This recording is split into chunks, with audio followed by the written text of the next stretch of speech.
আসসালামু আলাইকুম রহমতুল্লাহি বরকাতু।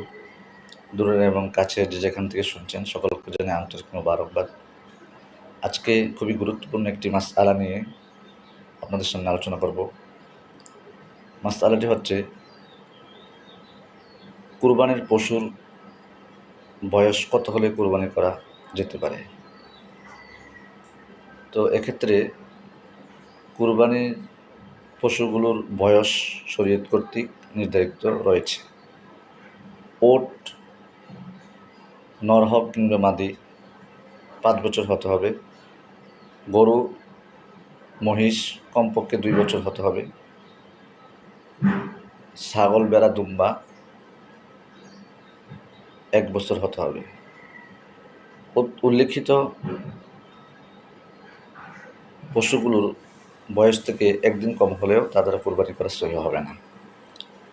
তবে শুধুমাত্র দুম্বা এবং ভেড়ার ক্ষেত্রে 6 মাস হলেও কুরবানি হয়ে যাবে, যদি তা দেখতে 1 বছর পূর্ণ হয়েছে বলে মনে হয়।